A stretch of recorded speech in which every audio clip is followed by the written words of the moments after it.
प्यारे बच्चों, आज हम फाइलम प्रोटोजोआ के अंतर्गत अमीबा के बारे में और उसकी संरचना के बारे में आवश्यक जानकारी प्राप्त करेंगे। सबसे पहले प्रोटोजोआ संघ के कुछ विशेष लक्षणों के बारे में जान लेते हैं। देखिए, इस संघ के जो जंतु होते हैं वो एक कोशिकीय होते हैं, मतलब यूनिसेलुलर होते हैं। एक कोशिका के अंतर्गत ही उनकी सभी उपापचय क्रियाएं संपन्न होती हैं। जैसे मनुष्य की अगर हम बात करें तो हम लोग बहुकोशिकीय जंतु हैं, हमारा शरीर बहुत सारी कोशिकाओं से मिलकर के बना है।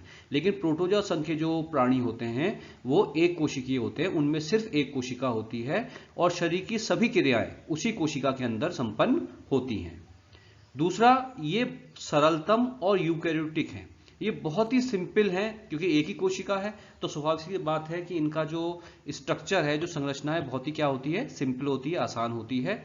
और ये यूकैरियोटिक कोशिका है। आप जानते हैं कोशिकाएं दो प्रकार की होती हैं, प्रोकैरियोटिक और यूकैरियोटिक। तो ये यूकैरियोटिक कोशिका वाले जीव हैं। नंबर 3, एक कोशिकीय होते हुए भी इस संघ के जंतुओं में प्रचलन, पाचन, उत्सर्जन, श्वसन, प्रजनन आदि सभी जैविक क्रियाएं होती हैं। अब देखिए, प्रोटोजोआ संघ के जंतु यद्यपि एक कोशिका प्राणी है, केवल एक कोशिका है, लेकिन उसके बाद भी इस संघ के जंतुओं में वो सारी क्रियाएं होती हैं जो सजीवों में होती हैं। मतलब चलना, प्रचलन, लोकोमोशन जिसको कहते हैं, पाचन, उत्सर्जन, श्वसन, प्रजनन, ये सब की सब क्रियाएं जो सजीवों में होती हैं वो प्रोटोजोआ संघ के जंतुओं में भी होती हैं। इस संघ के जो जंतु हैं वो स्वतंत्र जीवी हैं, मतलब फ्री लिविंग है, स्वतंत्र रूप से जिंदा रहते हैं, या परजीवी भी हो सकते हैं। परजीवी आप जानते हैं किसको कहते हैं? वे जीव जो किसी दूसरे सजीव से पोषण को प्राप्त करते हैं। तो प्रोटोजोआ संघ के अंतर्गत कुछ जीव तो स्वतंत्र जीवी हैं जो फ्री अपनी लाइफ जीते हैं, लेकिन कुछ जो है पैरासाइटिक भी होते हैं, परजीवी भी होते हैं जो किसी दूसरे सजीव से पोषण को प्राप्त करते हैं। और कुछ जीव जो है प्रोटोजोआ संघ के मृतजीवी भी होते हैं, अर्थात ऐसे जीव जो मरी हुई डेड बॉडी से जो है पोषण को प्राप्त करते हैं। तो इस संघ के जो जंतु हैं वो स्वतंत्र जीवी भी हो सकते हैं, स्वतंत्र रूप से अपना जीवन व्यतीत कर सकते हैं, परजीवी भी हो सकते हैं, अर्थात किसी जीवित प्राणी से पोषण को प्राप्त कर सकते हैं, या मृत जीवी होते हैं, अर्थात मरे हुए प्राणी से अपने पोषण को प्राप्त करते हैं। तो इस संघ में तीनों प्रकार के जंतु पाए जाते हैं। इस संघ के जंतुओं की खोज सर्वप्रथम ल्यूवेनहॉक, आप जानते हैं एंटोनी वॉन ल्यूवेनहॉक साइंटिस्ट के बारे में आपने पढ़ा होगा। तो सबसे पहले इस संघ के जो जंतुओं की खोज करने वाले वैज्ञानिक थे वो एंटोनी वॉन ल्यूवेनहॉक थे, और इन्होंने इनको जंतुक नाम दिया। किसने नाम दिया? जंतुक। ल्यूवेनहॉक ने इनको जंतुक नाम दिया। कई बार बोर्ड एग्जाम्स में क्वेश्चन पूछा जाता है कि प्रोटोजोआ संघ की खोज किसने करी, तो ये ध्यान रखिएगा कि प्रोटोजोआ संघ के जंतुओं की खोज करने वाले वैज्ञानिक कौन थे? Antony von Leeuwenhoek. और इन्होंने क्या नाम दिया था? इसको जंतुक नाम दिया था। उन्होंने प्रोटोजोआ नहीं कहा, उन्होंने क्या नाम दिया था? जंतुक नाम दिया था। उसके बाद एक और वैज्ञानिक आए, गोल्डफस। देखिए, ये नाम भी बोर्ड एग्जाम में पूछा जाता है गोल्डफस का, क्योंकि गोल्डफस ही वो वैज्ञानिक थे जिन्होंने सबसे पहले इन जीवों को प्रोटोजोआ नाम दिया। प्रोटोजोआ नाम का जो अर्थ है वो क्या है? इसका मतलब है प्रथम जंतु। प्रोटस, अगर आप प्रोटोजोआ शब्द को देखें तो ये दो शब्दों से मिलकर के बना है, प्रोटस और जून। प्रोटस का मतलब क्या होता है? प्रथम, और जून का मतलब क्या होता है? जंतु। अर्थात प्रोटोजोआ जो शब्द है इसका शाब्दिक अर्थ क्या निकलता है? प्रथम जंतु। तो गोल्डफस ने इस संघ के जीवों को प्रोटोजोआ नाम दिया। और ऐसा माना जाता है कि इस सृष्टि में जितने भी जीव हैं उन सब की जो उत्पत्ति होती है वो किससे होती है? प्रोटोजोआ संघ के प्राणियों से होती है। इसीलिए इसको हम प्रथम जंतु के नाम से भी जानते हैं। इसमें अनेक जंतु आते हैं इस संघ में, जिनमें मुख्य जो हैं वो हैं आपके अमीबा, पैरामीशियम, युगलीना, और भी बहुत सारे जंतु इसमें आते हैं। लेकिन आपके सिलेबस के हिसाब से जो आपके सिलेबस में स्टडी आपको करनी है वो करनी है अमीबा और पैरामीशियम की।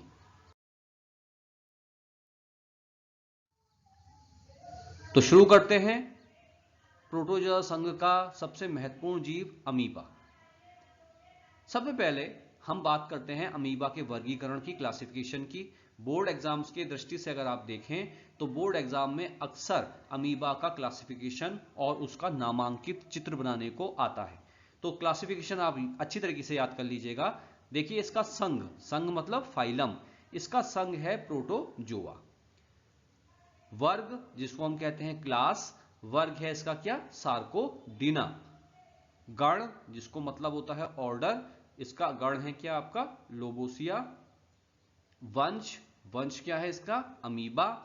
और जाति क्या होगी इसकी, प्रोटियस। तो ये इसका क्लासिफिकेशन है। संघ क्या है, प्रोटोजोआ। वर्ग सार्कोडीना। गण क्या है, लोबोसिया। वंश क्या है, अमीबा। और जाति क्या है, प्रोटियस।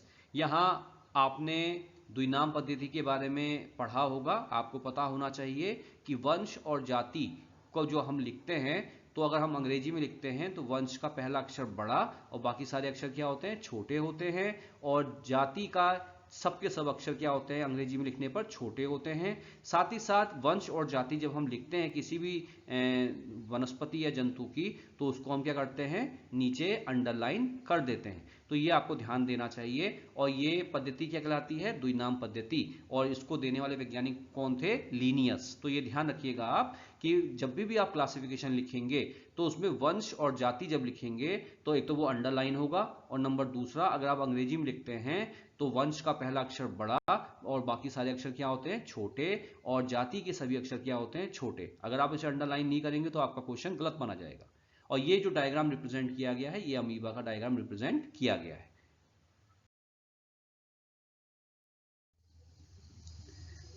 अब देखिए ये जो अमीबा नाम दिया गया है, ये नाम कहां से आया।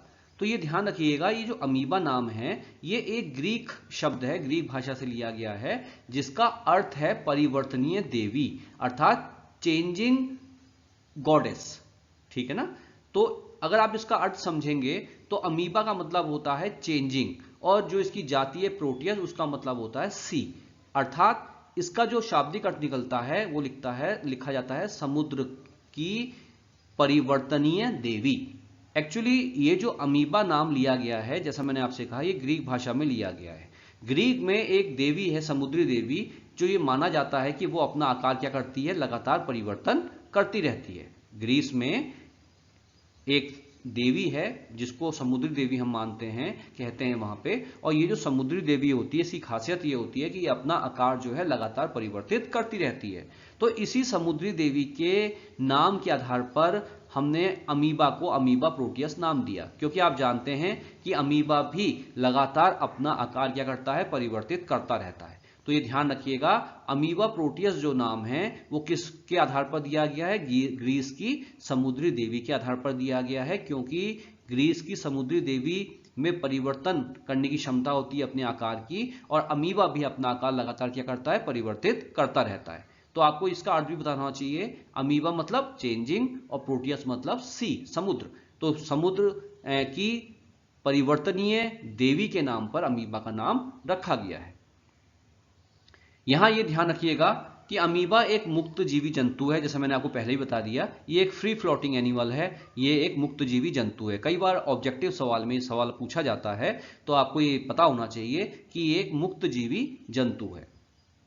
अब हम बात करते हैं अमीबा के आवास की, अमीबा का हैबिटेट की, अमीबा कहाँ रहता है। तो देखिए अमीबा की अनेक जातियां हैं। इनमें कुछ जातियां ऐसी हैं जो अलवणीय जल में रहती हैं। अलवणीय जल मतलब होता है मीठा पानी। अलवणीय मतलब क्या होगा, मीठा पानी, मीठे पानी वाला जो जल होगा। तो मीठे पानी वाला जल कहाँ पाया जाता है, जैसे तालाब है, झील है, पोखर है। इसके अलावा चिकनी मिट्टी, जहां पे भी नम मिट्टी होगी या कीचड़ होगी, ऐसे स्थानों पर अमीबा की अनेक जातियां पाई जाती हैं। लेकिन कुछ जातियां ऐसी भी हैं जो समुद्री लवणीय जल में पाई जाती हैं। आप जानते हैं समुद्र का पानी कैसा होता है, खारा होता है, लवणीय होता है।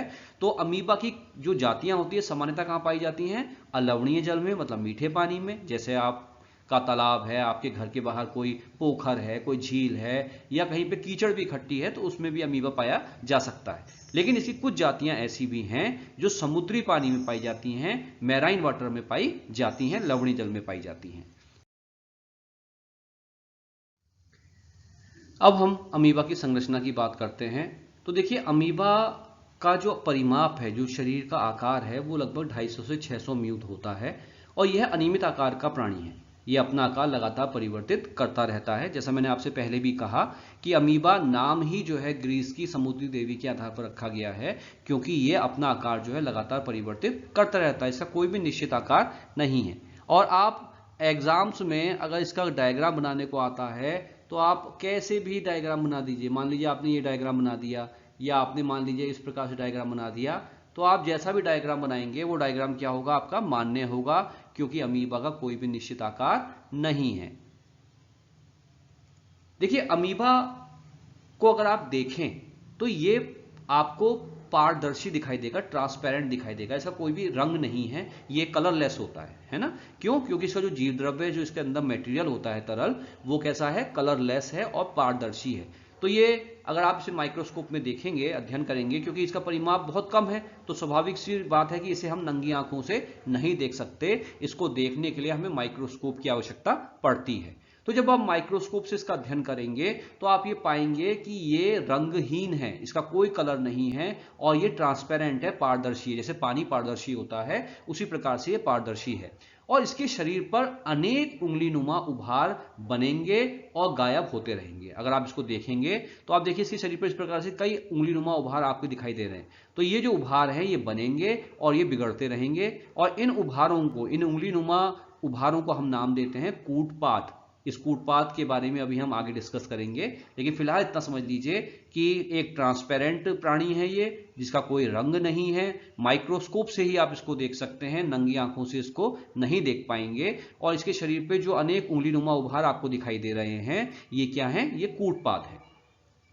इसके अलावा आपको ये भी ध्यान रखना है कि अगर आपसे ये कहा जाए, क्योंकि अमीबा का देखिए कोई निश्चित आकार तो है नहीं, अब आपसे अगर कोई ये पूछे कि अमीबा का अगला सिरा कौन सा है और पिछला सिरा कौन सा है, तो यहां आपको एक बात याद रखनी होगी कि अमीबा में ये जो कूटपाद बनते हैं, ये जो उंगलीनुमा उभार बनते हैं, ये जिस सिरे पर बनते हैं वो अमीबा का अग्र सिरा कहलाता है। और जिस सिरे पर ये गायब हो जाते हैं, विलुप्त हो जाते हैं, उस सिरे पर कुछ झुर्रियां दिखाई देती हैं। आप देख रहे हैं इस स्थान को, आप देखिए यहां पे, देखिए यहां पे आपको झुर्रियां सी दिखाई दे रही हैं। तो ये जो स्थान है ये कहलाता है पश्च सिरा। तो ध्यान रखिएगा, जिस सिरे पे आपके ये उभार बनते हैं उनको हम क्या कहते हैं, अग्रसिरा। और जिस स्थान पे ये उभार क्या होते हैं, नष्ट हो जाते हैं या विलुप्त हो जाते हैं, तो वहां पे कुछ झुर्रियां दिखाई देती हैं, जिसको हम क्या कहते हैं, पश्च सिरा। तो अगर आप यहाँ पे इस डायग्राम में देख रहे हैं तो आपको डायग्राम में कौन सा भाग दिखाई दे रहा है, अग्रसिरा। देखिए ये वाला जो हिस्सा है ये क्या है, आपका अग्रसिरा। और ये देखिए ये जो आप पश्च भाग देख रहे हैं ये कहलाएगा आपका पश्च सिरा, क्योंकि यहाँ पे ये आपको झुर्रियां दिखाई दे रही हैं। और इन झुर्रियों को हम नाम देते हैं क्या, यूरोइड। क्या कहते हैं, पश्च सिरे को यूरोइड कहते हैं। तो ये ध्यान रखिएगा, अग्रसिरे पे क्या होगा, आपके कूटपाद बनते हैं, अग्र सिरे पर कूटपाद बनते हैं और पश्च सिरे पर विलुप्त हो जाते हैं, जिस कारण से पश्च सिरे पे क्या दिखाई देती हैं, झुर्रियां। और इसीलिए हम पश्च सिरे को क्या नाम देते हैं, यूरोइड कहते हैं। अब हम बात करते हैं अमीबा के प्रथम अंग की, जिसको हम कहते हैं कूटपाद। अंग्रेजी में इसको हम नाम देते हैं स्यूडोपोडिया। देखिए कूटपाद या स्यूडोपोडिया ये एक इसका गमन अंग है अमीबा का। बोर्ड एग्जाम में 1 नंबर का सवाल पूछा भी जाता है कि अमीबा का गमन अंग क्या है।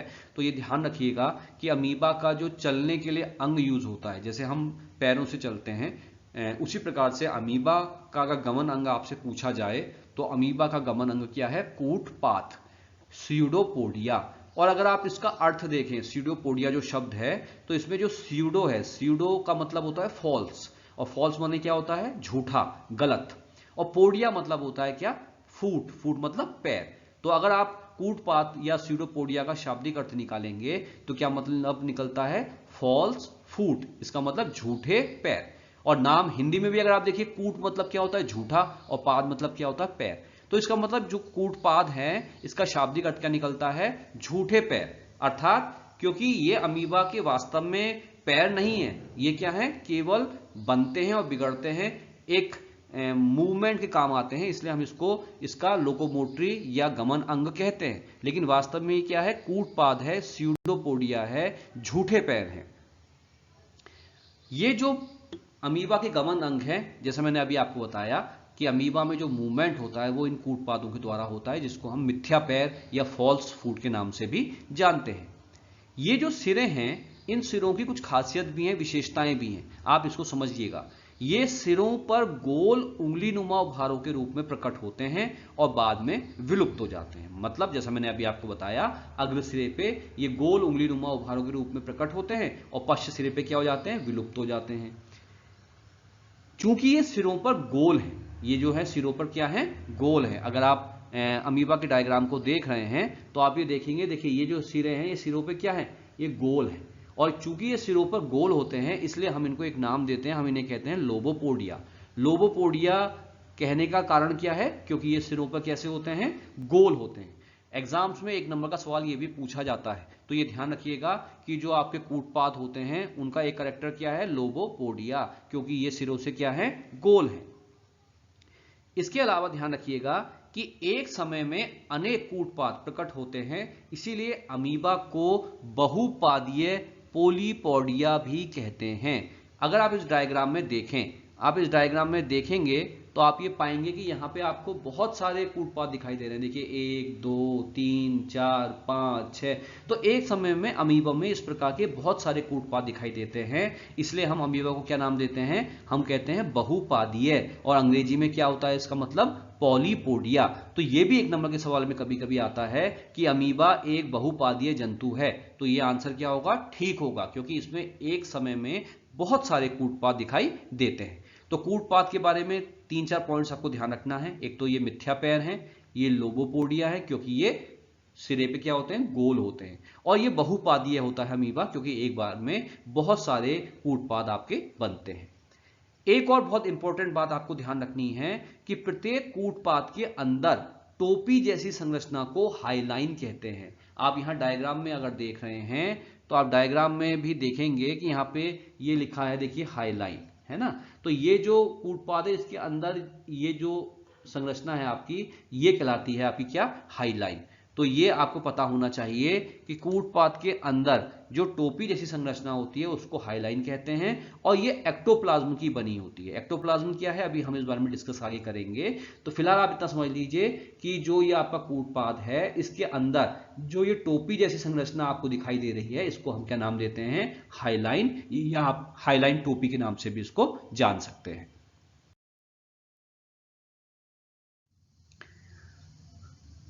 संरचना के अंतर्गत अब हम बात करते हैं अगले कोशिकांग की, जिसको हम कहते हैं कोशिका कला, या जिसको आप जीव द्रव्य कला भी कहते हैं या प्लाज्मा लेमा के नाम से भी जानते हैं।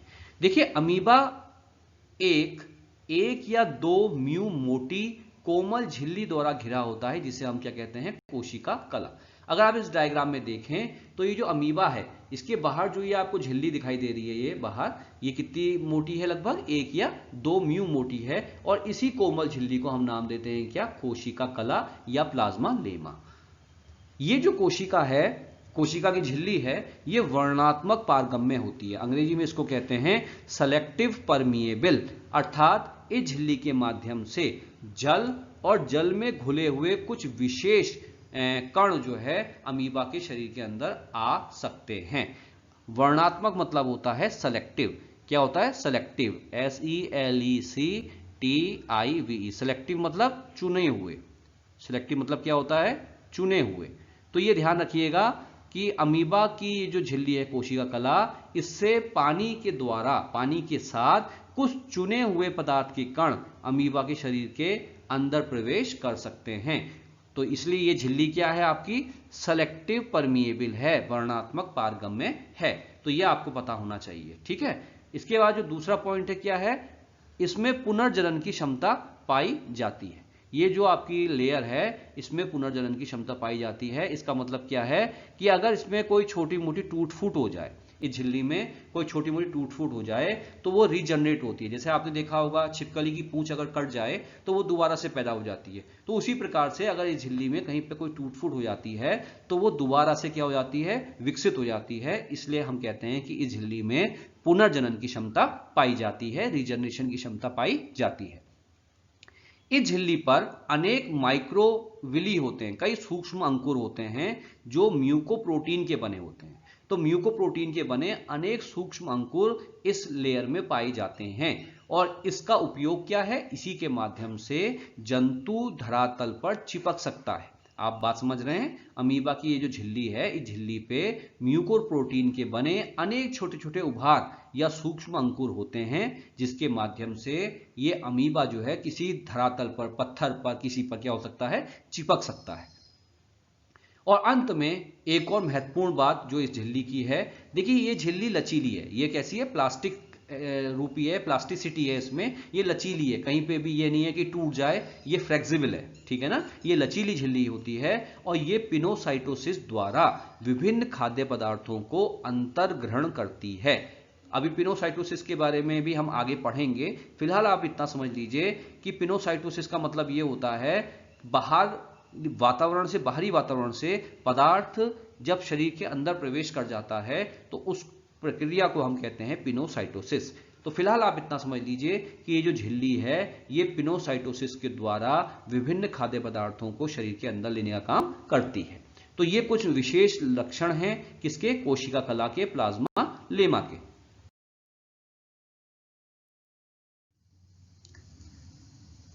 अब हम बात करते हैं प्रोटोप्लाज्म की, जीव द्रव्य की। देखिए बेहद इंपॉर्टेंट पॉइंट है ये, आप इसको अच्छी तरीके से समझ लीजिएगा कि कोशिका कला के अंदर जितना भी तरल पदार्थ होता है वो जीव द्रव्य कहलाता है। ये जो झिल्ली है बाहर, इसके अंदर जितना भी ये मटेरियल है, ये पूरा का पूरा मटेरियल क्या कहलाता है, आपका जीव द्रव्य कहलाता है। और ये जो जीव द्रव्य है इसको हम दो भागों में बांट सकते हैं।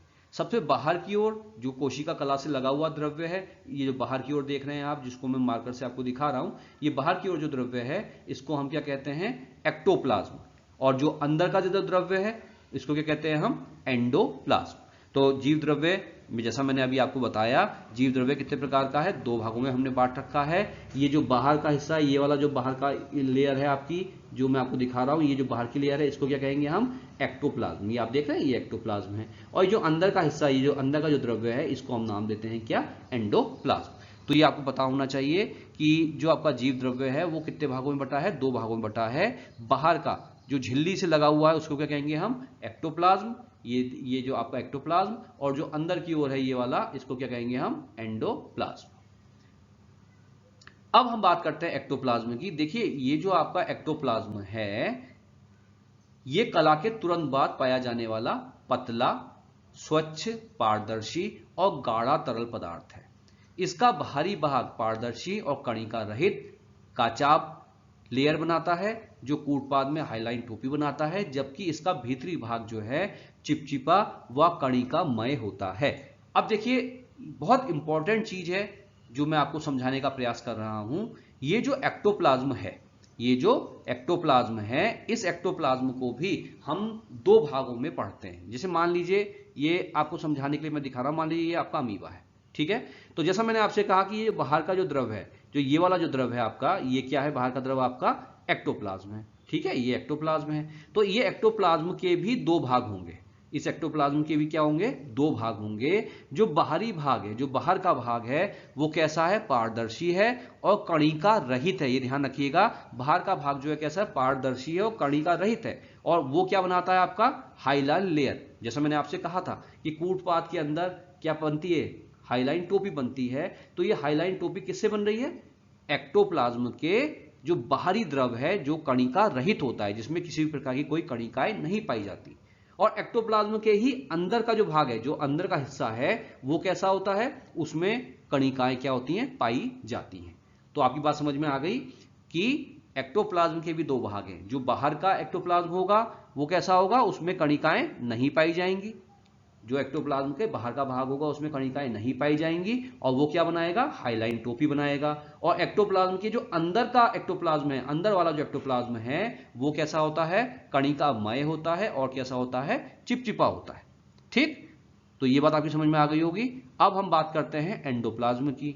तो देखिए जो एंडोप्लाज्म है आपका, एंडोप्लाज्म संपूर्ण भीतरी कोशिका द्रव्य एंडोप्लाज्म कहलाता है। एक्टोप्लाज्म तो ये बाहर का हो गया, और जो अंदर का जितना भी जीव द्रव्य है, जितना भी ये पदार्थ है, ये आपका एंडोप्लाज्म कहलाता है।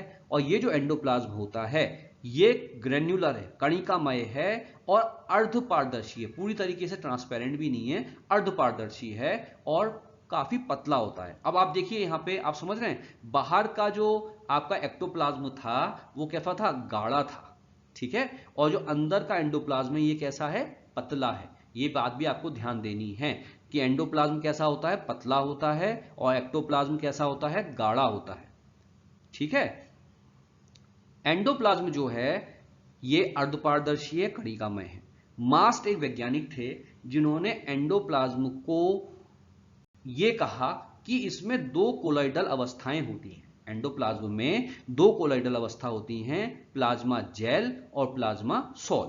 तो एंडोप्लाज्म में दो आपकी कोलॉइडल अवस्था होती हैं, एक प्लाज्मा जेल कहलाता है और एक प्लाज्मा सॉल कहलाता है। तो मास्ट ने ये कहा कि अमीबा का जो एंडोप्लाज्म है उसकी ये जो दोनों कोलॉइडल अवस्थाएं हैं, प्लाज्मा जेल और प्लाज्मा सॉल, ये एक दूसरे में लगातार क्या होती रहती हैं, परिवर्तित होती रहती हैं। एंडोप्लाज्म कभी जेल के रूप में प्रकट होता है तो कभी सॉल के रूप में प्रकट होता है, कभी गाढ़ा कभी पतला, कभी गाढ़ा कभी पतला।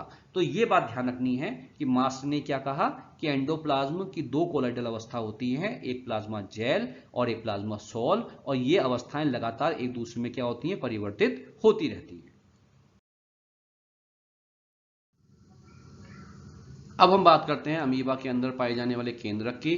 तो देखिए अमीबा के अंदर जो केंद्रक पाया जाता है, जैसे डायग्राम में आप देख रहे हैं केंद्रक, तो इसका आकार कैसा होता है, अवतलोत्तल होता है या प्याले के आकार का होता है, ठीक है। इसका जो आकार होता है कैसा होता है, अवतलोत्तल या प्याले के आकार का होता है। और केंद्रक के बाहर दोहरी और छिद्रित केंद्रक कला पाई जाती है। जैसे आप जानते भी हैं कि सामान्यतः केंद्रक, हर केंद्रक के बाहर जो है केंद्रक कला होती है, और वो कैसी होती है, दोहरी होती है, और उसमें अनेक छिद्र पाए जाते हैं जिसको हम क्या कहते हैं, न्यूक्लियर पोर। तो वैसे ही अमीबा में भी जो केंद्रक होता है उसके चारों दोहरी केंद्रक कला पाई जाती है, जो कैसी होती है, छिद्रित होती है। इस केंद्रक कला के अंदर क्या पाया जाता है, केंद्रक द्रव्य पाया जाता है। ये जितना भी पदार्थ है क्या है, केंद्रक द्रव्य है, जिसको हम अंग्रेजी में क्या कहते हैं, न्यूक्लियोप्लाज्म। और इस केंद्रक द्रव्य में कई केंद्रिकाएं पाई जाती हैं। देखिए सामान्यतः प्रति केंद्रक एक केंद्रिका होती है, एक न्यूक्लियोलस होता है, लेकिन अमीबा के केस में ये ध्यान रखिएगा कि कई केंद्रिकाएं पाई जाती हैं। साथ ही साथ इसमें जो गुणसूत्र हैं कितने हैं, लगभग 500 से 600 तक गुणसूत्र पाए जाते हैं, जो अमीबा की सारे कामों को, सारी फंक्शंस को नियंत्रित करने का काम करते हैं। अमीबा में जो 500 से 600 गुणसूत्र हैं इनको हम क्रोमीडिया के नाम से जानते हैं। तो समझ में बात आपकी आ गई होगी। केंद्रक कैसा है, अवतलोत्तल या प्याले के आकार का, केंद्रक के बाहर दोहरी और छिद्रित केंद्रक कला होगी, केंद्रक द्रव्य में कई केंद्रिकाएं होंगी, और इसमें 500 से 600 गुणसूत्र या क्रोमीडिया पाए जाते हैं। अब हम बात करते हैं खाद्य रिक्तिका या फूड वैक्यूल की। देखिए अमीबा का जो एंडोप्लाज्म है, जो अंदर का जीव द्रव्य है, इसमें अनेक गोल और विभिन्न आकार की खाद्य रिक्तिकाएं पाई जाती हैं। अगर आप यहां डायग्राम में देखें, इस प्रकार की कई गोल रिक्तिकाएं पाई जाएंगी, जिनको हम क्या नाम देते हैं, खाद्य रिक्तिका कहते हैं। और ये जो खाद्य रिक्तिकाएं हैं कैसे बनती हैं, देखिए इनका निर्माण होता है भोजन के अंतर ग्रहण के समय। जब अमीबा भोजन को अंदर ग्रहण करता है तो उससे जो है क्या बनता है, आपकी खाद्य रिक्तिका। समझाने के लिए मैं आपको बता रहा हूं, मान लीजिए ये कोई आपका अमीबा है, ठीक है। अमीबा में यहां कोई भोजन दिखा तो अमीबा क्या करता है, उस ओर इस प्रकार से एक संरचना बना लेता है, एक कप रूपी संरचना बना लेता है, और भोजन क्या होता है, इसके अंदर क्या होता है, फंस जाता है, ठीक। और उसके बाद अमीबा की दोनों झिल्ली क्या होती है, आपस में जुड़ जाती हैं। तो ये जो संरचना बन गई, ये अब कहलाती है आपकी क्या, खाद्य रिक्तिका। और ये जो प्रोसेस है भोजन को लेने की, इसी को हम क्या कहते हैं, पिनोसाइटोसिस, जो मैंने आपको पहले बताया। तो जब भोजन अमीबा बाहर के एटमॉस्फेयर से अमीबा भोजन लेता है, भोजन को ग्रहण करता है, उस समय इन खाद्य रिक्तिकाओं का क्या होता है, निर्माण होता है। समझ बात आ गई आपके। तो खाद्य रिक्तिकाएं कैसे बनती है आपकी, जब भोजन का अंतर ग्रहण होता है उस समय जो आपकी क्या बनती है, खाद्य रिक्तिकाएं बनती हैं। अब इन्हीं खाद्य रिक्तिकाओं के अंदर भोजन है, तो पता है आपकी समझ में बात आ रही होगी कि जब सारा भोजन इन्हीं खाद्य रिक्तिकाओं के अंदर है तो पाचन भी कहां होगा, इन्हीं खाद्य रिक्तिकाओं के अंदर। तो ध्यान रखिएगा कि भोजन के पाचन की जितनी भी अवस्थाएं हैं वो सब की सब इन्हीं खाद्य रिक्तिकाओं के अंदर क्या होती है, पूर्ण होती हैं। खाने का जब पाचन हो जाता है तो ये खाद्य रिक्तिका चारों ओर अमीबा के अंदर घूमती हैं, साइक्लोसिस के द्वारा ऐसे गोल गोल घूमती है, चक्रण गति करती हैं, जिसके फलस्वरूप इस के अंदर जो भोजन है उसके पचने से जो भी पोषक पदार्थ हैं वो क्या होते हैं, बाहर निकल जाते हैं। और अमीबा की खाद्य रिक्तिका के अंदर केवल अवशिष्ट पदार्थ शेष रह जाता है, जो कैसा होता है, मतलब जिसे कहते हैं हम, जिसमें कोई भी पोषक पदार्थ नहीं है। तो अमीबा उसके बाद क्या करता है, इसे शरीर से बाहर निकाल देता है और ये खाद्य रिक्तिका अपने आप क्या हो जाती है, विलुप्त हो जाती है। जैसे मैं आपको एक बार और समझा दूं, जैसे मान लीजिए ये आपके अमीबा है, ठीक है ना, अमीबा में ये खाद्य रिक्तिका है। अब ये जो खाद्य रिक्तिका है आपकी, इस खाद्य रिक्तिका के अंदर भोजन है, तो ये खाद्य रिक्तिका क्या होती है, इस प्रकार से चारों ओर घूमती रहती है, ठीक है, चारों ओर घूमती रहती है। तो इसके अंदर जो भोजन है वो क्या हो गया, पच गया, भोजन पच गया। भोजन पचने के बाद ये जब घूम रही होती है तो इसके अंदर जितने भी, इस खाद्य रिक्तिका के अंदर जितने भी पोषक पदार्थ हैं वो भी क्या होते हैं, इस प्रकार से बाहर निकल जाते हैं। और उसके बाद ये खाद्य रिक्तिका कहाँ जाती है, सिरे पर जाती है और शरीर से बाहर जो है, इसके अंदर जो भी अवशिष्ट पदार्थ बचा हुआ है उसको क्या कर देती है, बाहर मुक्त कर देती है और खुद क्या हो जाती है, गायब हो जाती है। बात समझ में आपकी आ गई। तो ये ध्यान रखना है आपको कि ये खाद्य रिक्तिका जो आपकी बनती है, ये खाद्य रिक्तिका क्या करती है, भोजन को पचाती है, पचाने के बाद जो अवशिष्ट पदार्थ शेष रह जाते हैं उनको शरीर से बाहर फेंक देती है और स्वयं क्या हो जाती है, गायब हो जाती है। देखिए अब हम बात करते हैं बेहद ही इंपॉर्टेंट ऑर्गन की, जिसका नाम है संकुचनशील रिक्तिका, या जिसको हम कहते हैं कॉन्ट्रैक्टाइल वैक्यूल। एंडोप्लाज्म में अमीबा के पश्च भाग में एक बड़ी गोल जल के बुलबुले के समान रिक्तिका है, जिसे हम संकुचनशील रिक्तिका कहते हैं। आप डायग्राम में देखिए, ये संकुचनशील रिक्तिका है जो अमीबा के शरीर के पश्च भाग में है। और इस रिक्तिका के चारों ओर आप देखें छोटी छोटी पुटिकाएं आपको दिखाई दे रही हैं, है ना। ये जो छोटी छोटी संरचनाएं दिखाई दे रही हैं ये वास्तव में क्या है, ये माइटोकॉन्ड्रिया है। तो ये ध्यान रखना है कि संकुचनशील रिक्तिका कहाँ पाई जाती है, अमीबा के शरीर के पश्चिम भाग में पाई जाती है। और इस रिक्तिका के चारों ओर क्या पाए जाते हैं, माइटोकॉन्ड्रिया पाए जाते हैं। ये जो रिक्तिका है शरीर में आए अनावश्यक जल को एकत्र कर बाहर निकालती है, साथ में अतिरिक्त लवण व उत्सर्जी पदार्थ कार्बन डाइऑक्साइड भी बाहर निकालती है।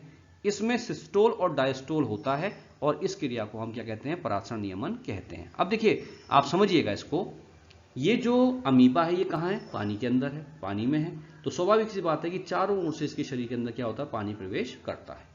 अब ये पानी अगर शरीर के अंदर रह जाएगा तो क्या होगा, अमीबा फट जाएगा। तो अमीबा क्या करता है, इस संकुचनशील रिक्तिका के माध्यम से पानी की अतिरिक्त मात्रा को शरीर से बाहर निकालता है। और इसके लिए इसमें दो क्रियाएं होती हैं, एक होती है डायस्टोल और एक होती है सिस्टोल।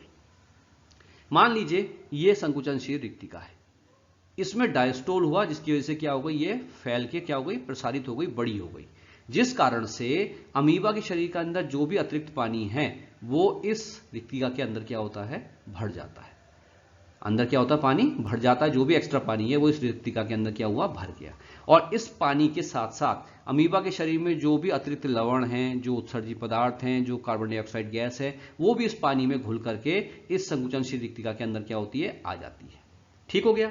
अब उसके बाद इस संकुचनशील रिक्तिका में क्या होता है, सिस्टोल होता है। मतलब ये संकुचनशील रिक्तिका क्या हो जाती है, अब कॉन्ट्रैक्ट हो जाती है, संकुचित हो जाती है, और इस क्रिया को हम क्या कहते हैं, सिस्टोल कहते हैं। तो जैसे ये क्रिया होती है संकुचन की, ये क्रिया कहाँ होती है, अमीबा की कोशिका कला के पास। ये जो रिक्तिका है ये आती है कोशिका कला के बिल्कुल पास, और वहां आकर के इसमें क्या होता है, सिस्टोल होता है, जिसके कारण से जब ये आपकी संकुचनशील रिक्तिका सिकुड़ती है तो क्या होता है, इसके अंदर जो पानी एक्स्ट्रा होता है वो क्या होता है, शरीर से बाहर, अमीबा के शरीर से बाहर क्या होता है, निकल जाता है। और जब पानी शरीर से बाहर निकलेगा तो उसके साथ साथ क्या होता है, जो भी उत्सर्जी पदार्थ हैं वो भी शरीर से बाहर निकल जाते हैं, जो भी अतिरिक्त लवण हैं, जो भी आपका कार्बन डाइऑक्साइड है, वो भी क्या होता है, अमीबा के शरीर से बाहर निकल जाता है, और साथ साथ जो एक्स्ट्रा पानी है वो भी शरीर से बाहर निकल जाता है। और ये क्रिया सिस्टोल डायस्टोल की लगातार इस संकुचनशील रिक्तिका में होती रहती है। ये अंदर के पानी को इकट्ठा करता है, शरीर के बाहर फेंकता है, इकट्ठा करता है, शरीर के बाहर फेंकता है। और ये जो क्रिया संकुचनशील रिक्तिका द्वारा की जा रही है, इसी क्रिया को हम कहते हैं परासरण नियमन, या इंग्लिश में कहते हैं इसको ऑस्मो रेगुलेशन। ये बेहद इंपॉर्टेंट पॉइंट है बोर्ड एग्जाम के लिए, तो ध्यान रखिएगा। ऑस्मो रेगुलेशन क्या होता है, पानी की अनावश्यक मात्रा को शरीर से बाहर निकालना। और अब हम बात करते हैं कुछ अन्य ऑर्गन्स की, जिसमें पहला है आपका माइटोकॉन्ड्रिया। देखिए माइटोकॉन्ड्रिया जैसा मैंने आपको बताया एंडोप्लाज्म में पाया जाता है। ये अंडाकार या छड़ के आकार का होगा, असंख्य होते हैं, या लगभग 5 लाख तक इसकी संख्या हो सकती है। और ये पाए कहाँ जाते हैं, मैंने अभी आपको बताया कि संकुचनशील रिक्तिका के चारों ओर जो है ये अत्यधिक मात्रा में पाए जाते हैं। ऐसा नहीं है कि केवल संकुचनशील रिक्तिका के चारों पाए जाते हैं, लेकिन संकुचनशील रिक्तिका के चारों इनकी संख्या ज्यादा होती है। अब यहाँ ये प्रश्न ये उठता है कि संकुचनशील रिक्तिका के चारों ओर ही माइटोकॉन्ड्रिया क्यों पाए जाते हैं ज्यादा। देखिए, संकुचनशील रिक्तिका का काम बहुत बड़ा है, वो पानी की अतिरिक्त मात्रा को उठाती है, फेंकती है, लेती है, फेंकती है, मतलब बहुत मेहनत का काम कर रही है वो पानी को निकालने का। तो इस काम के लिए संकुचनशील रिक्तिका को क्या चाहिए, एनर्जी चाहिए, ऊर्जा चाहिए, और उस ऊर्जा को पाने के लिए ही इसके चारों ओर क्या पाए जाते हैं, माइटोकॉन्ड्रिया पाए जाते हैं। दूसरा ऑर्गन है गोल्जी काय, बहुत इंपॉर्टेंट नहीं है अमीबा के केस में, आप इतना समझ लीजिए कि थैली के समान ये अंग है, और ये कैसा ऑर्गन है, सिक्रेटरी ऑर्गन है, स्रावी अंग है। इसके अलावा इसमें एंडोप्लाज्मिक रेटिकुलम पाई जाती है, जो आप जानते हैं नलियों का जाल है, इसमें कुछ पुटिकाएं भी होती हैं, और अंतःप्रद्रवी जलिका पर राइबोसोम चिपके हुए पाए जाते हैं। इसमें राइबोसोम भी पाए जाते हैं, और आप जानते हैं कि अमीबा में जो राइबोसोम होते हैं वो मुक्त अवस्था में भी हो सकते हैं, फ्रीली घूमते हुए भी पाए जा सकते हैं कोशिका द्रव्य में, या कुछ राइबोसोम क्या होते हैं, अंतःप्रद्रवी जलिका पर चिपकी हुई अवस्था में भी पाए जा सकते हैं।